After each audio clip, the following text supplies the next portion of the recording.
Perkenalkan, nama saya Juji Ananda Febri Amita dengan NIM 23101162200038. Di sini saya memenuhi tugas mata kuliah linguistik yang diampu oleh Ibu Nur Cahaya dengan membuat tugas akhir berupa video mengenai penjelasan materi linguistik. Pembahasan mengenai fonologi. Fonologi yaitu menetapkan objek kajiannya pada bunyi bahasa. Yang ditekankan dalam fonologi adalah pemahaman tentang fonetik dan fonemik. Dalam fonetik ada 3 hal, yaitu artikulatoris, itu mengetahui bagaimana artikulasi manusia mengeluarkan bunyi. Lalu ada akustik, yaitu proses transfer sebaran bunyi bahasa dari pembicara ke pendengar. Kemudian auditoris, yaitu proses pengucapan bunyi bahasa. Fonetik dalam linguistik ada fonetik teoritis dan fonetik praktis. Fonetik teoritis yaitu menemukan kaidah bunyi. Lalu fonetik praktis yaitu menemukan lafal bunyi bahasa. Ada pula yang namanya fonemik. Fonemik adalah yang membedakan bunyi dan makna. Fonemik teoritis yaitu menemukan kaidah bunyi bahasa tertentu. Fonemik praktis ialah menemukan ejaan yang sesuai. Jadi, keilmuan bidang fonologi ini untuk mengklasifikasikan bunyi bahasa atau mendeskripsikan sebuah kosakata dengan pelafalan tertentu. Kemudian, pembahasan mengenai morfologi. Morfologi adalah ilmu yang mempelajari bentuk kata, proses pembentukan kata, dan perubahan bentuk kata, serta makna yang muncul akibat perubahan bentuk tersebut. Morfologi menekankan kata, bukan kalimat. Dalam kata, terbagi-bagi dalam sebuah morfem. Morfem adalah satuan bahasa terkecil yang maknanya relatif stabil dan tidak dapat dibagi lagi. Morfem terbagi menjadi morfem bebas dan terikat, morfem utuh dan terbagi, morfem segmental dan suprasegmental. Morfem beralomorf zero dan morfem bermakna leksikal dan tidak bermakna leksikal. Terdapat proses morfemis, yaitu yang pertama, afiksasi, yang berarti imbuhan. Afiksasi dibedakan menjadi prefiks, infiks, sufiks, dan konfiks. Prefiks adalah imbuhan awalan yang berada di depan. Sufiks atau sisipan adalah imbuhan yang berada di belakang. Infiks atau akhiran adalah imbuhan yang berada di tengah. Dan konfiks adalah imbuhan yang berada di depan dan belakang secara bersamaan. Yang kedua ada komposisi. Komposisi ini terdiri dari kata majemuk, ya misalnya kalimat A ditambah B sama dengan AB. Contohnya tangga berjalan. Kemudian ada idiom, A ditambah B sama dengan C. Contohnya ringan tangan. Yang ketiga, reduplikasi yaitu pengulangan. Pengulangan dibagi beberapa menjadi pengulangan penuh, contohnya meja-meja. Pengulangan semu, yaitu pengulangan yang terlihat berulang tapi tidak berulang, contohnya kura-kura, kupu-kupu. Kemudian pengulangan berubah bunyi, contohnya sayur mayur. Kemudian pengulangan sebagian, contohnya lelaki. Kemudian pengulangan imbuhan, contohnya berlari-lari. Yang keempat, ada konversi. Adalah proses pembentukan kata dari sebuah kata menjadi kata lain tanpa merubah unsur segmental. Contohnya, kata cangkul pada kalimat petani membawa cangkul ke sawah. Lalu pada kalimat cangkul dulu tanah itu baru ditanami. Pada kalimat pertama, cangkul adalah kata nomina, sedangkan pada kalimat kedua, cangkul adalah kata verba. Yang kelima, modifikasi internal adalah proses pembentukan kata dengan penambahan unsur-unsur.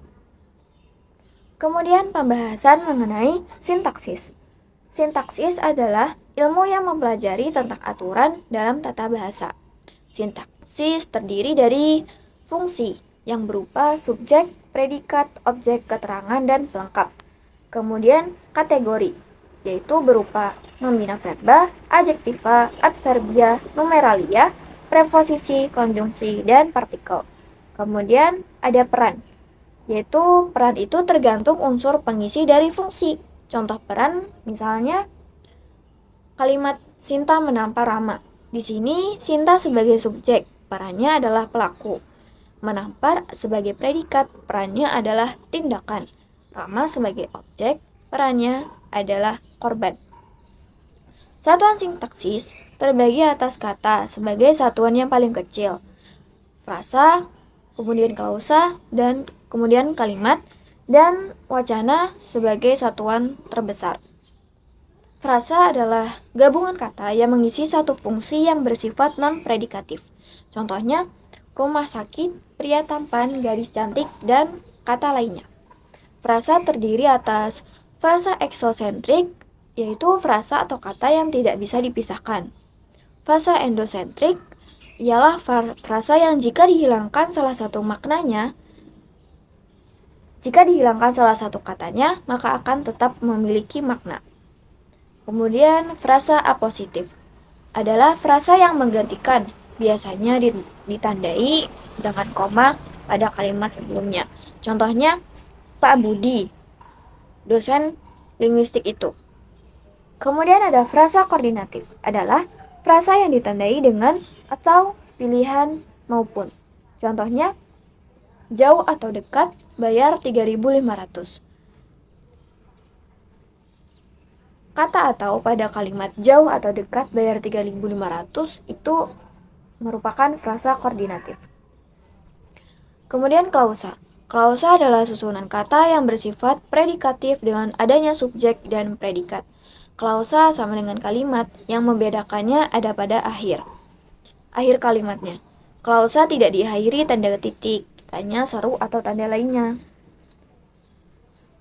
Kemudian pembahasan mengenai wacana. Wacana pengertiannya dilihat berdasarkan dari dua aspek, yaitu aspek struktural dan aspek fungsional. Aspek struktural berdasarkan struktur, wacana harus lebih dari satu. Aspek fungsional berdasarkan fungsi, wacana bisa dengan satu kalimat. Jenis-jenis wacana ada berdasarkan media. Itu ada tulisan dan lisan. Berdasarkan peserta, ada monolog, ialah pembicaraan satu orang. Kemudian ada dialog, pembicaraan antara dua orang. Kemudian ada polilog, itu pembicaraan lebih dari dua orang. Kemudian ada berdasarkan tujuan. Berdasarkan tujuan ini ada deskripsi, ialah untuk menggambarkan, narasi untuk menceritakan, eksposisi untuk memaparkan, argumentasi untuk memberi pendapat, kemudian ada persuasif untuk mengajak. Di dalam wacana ada yang namanya kohesi dan koherensi. Kohesi ialah penanda sifatnya terlihat, yaitu konjungsi. Kemudian ada koherensi, ialah pemaknaan dari sebuah kalimat. Pembahasan mengenai semantik. Semantik adalah bidang linguistik yang mempelajari tentang makna bahasa, makna yang bebas konteks. Jenis makna yaitu ada makna leksikal, adalah makna yang dimiliki pada lekson meski tanpa konteks apapun. Contohnya pada lekson, kuda memiliki makna sejenis binatang berkaki 4 yang bisa dikendarai.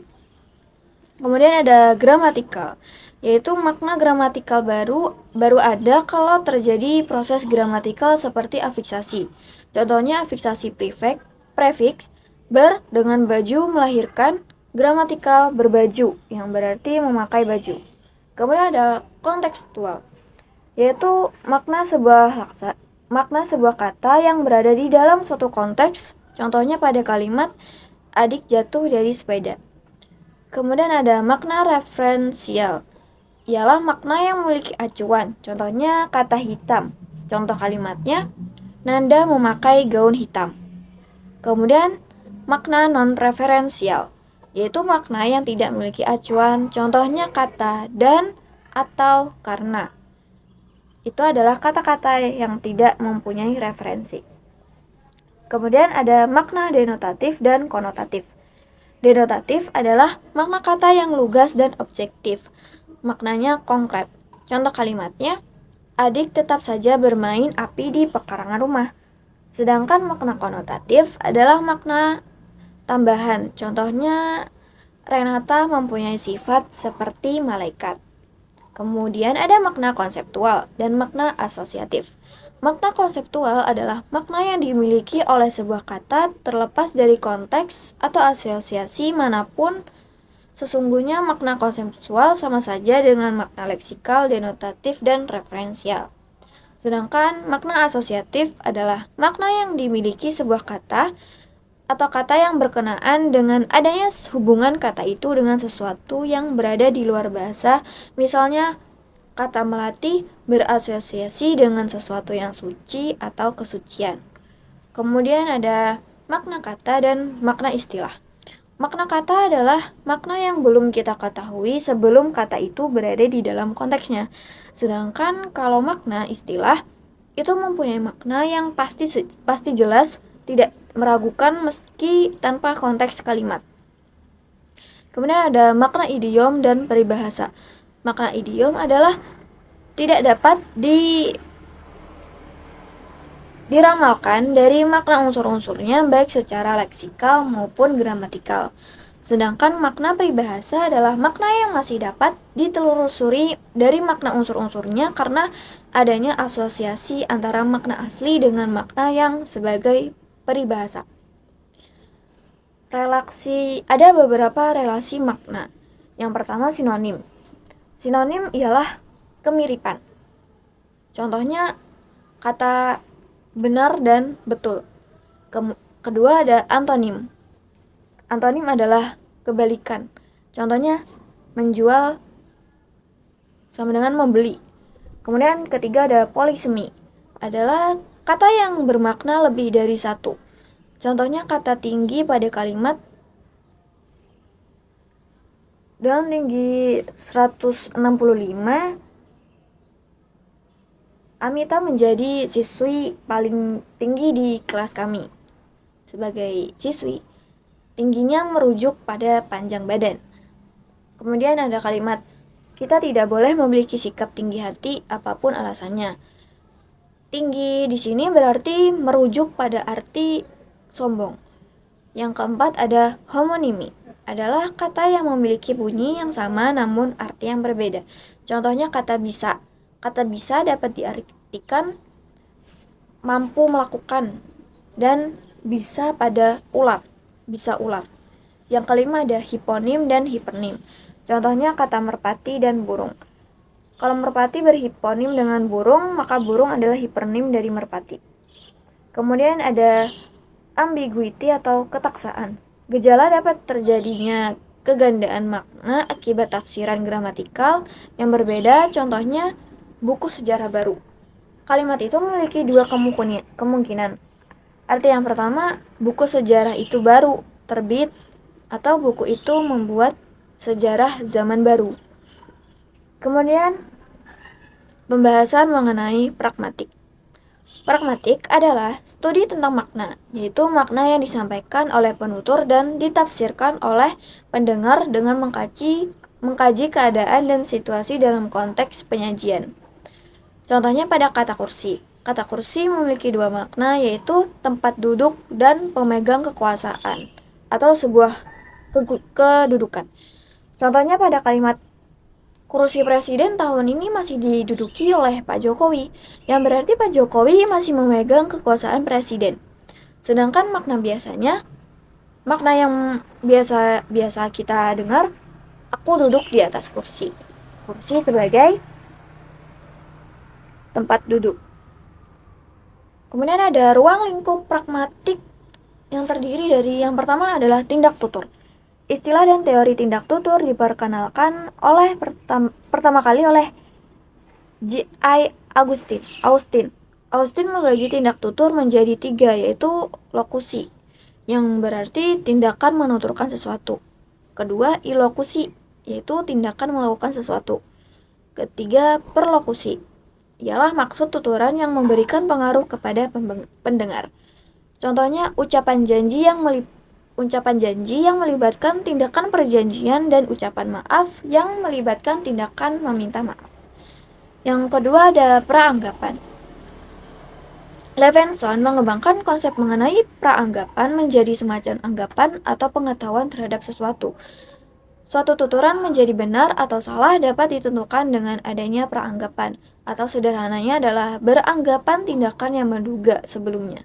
Contohnya dalam kalimat, "Kamu bukan anak keluarga ini, Febri," ujar Mita. Kutipan tersebut menimbulkan praanggapan bahwa tokoh Febri bukan anak kandung orang tua Mita. Yang ketiga, implikator. Implikator pertama kali diperkenalkan oleh Paul Grist, yang berarti maksud dari penutur yang tidak ada di dalam tuturan karena disampaikan secara berbeda dalam tuturannya. Contohnya, ada seorang anak yang pulang setelah bermain bola dengan keadaan bajunya yang kotor. Kemudian sang ibu berkata, "Bajumu kotor sekali." Nah, maksud dari kata bajumu kotor sekali tidak hanya sekedar memberitahu saja, namun memiliki makna bahwa sang ibu menyuruh anak tersebut untuk mengganti bajunya dengan baju yang bersih dan mandi. Yang keempat ada Deksis. Menurut Wijayanti tahun 2017, Deksis adalah suatu ilmu yang mempelajari mengenai hal-hal di luar wacana yang belum memiliki referen yang tetap. Beliau juga membagi Deksis menjadi 4. Yang pertama, Deksis persona. Ialah unsur lingual yang menyatakan persona. Yang kedua, diksis benda adalah rujukan pada benda-benda di luar wacana yang masih berkaitan dengan wacana. Yang ketiga, diksis waktu adalah menunjukkan rentang waktu berlangsungnya peristiwa komunikasi. Yang keempat, diksis tempat merujuk pada tempat atau ruang terjadinya komunikasi. Contohnya, imbuhannya pada kata menolongnya dalam kalimat, "Sebelum pingsan, Nia sempat berguling. Januar pun datang lalu menolongnya." Nya di sini merujuk pada Nia di kalimat sebelumnya.